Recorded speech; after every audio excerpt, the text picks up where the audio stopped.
The search for the newest weight loss drug can be never-ending, but a Stanford study shows us how animals or reptiles, like a python, can teach us a few tricks. This is my first time holding a snake ever. Tell us a little bit about your study. This was a multi-institutional collaboration, and what was involved were looking at blood from pythons after they'd eaten a meal and trying to understand all of the molecules that were induced after they eat. And the reason we looked at pythons is because they have this very extreme eating pattern. They can fast for a whole year without eating, and then when they do eat, they can eat their entire body weight in a single meal. And so that sort of presents an interesting opportunity for discovery because the dynamic range of response in the python is so much more extreme than what you would find in a person. The results from your study, how does that translate to weight loss drugs in the future? We can study that extreme situation to get inspiration and understanding of what happens at the outliers. And that way then maybe those outliers can help you modulate normal human physiology. This is sort of similar to how actually many medicines have come to be.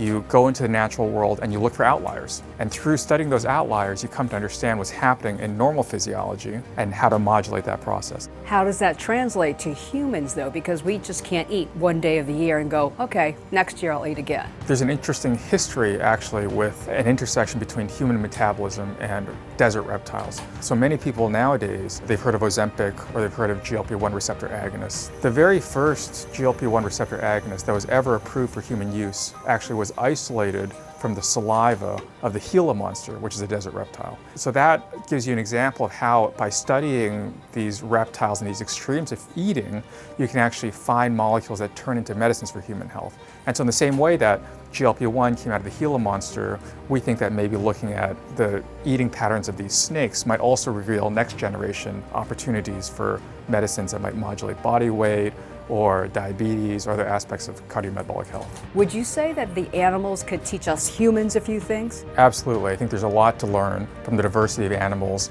out in nature, outside of the lab, that can influence and inspire the way that we develop medicines for the future.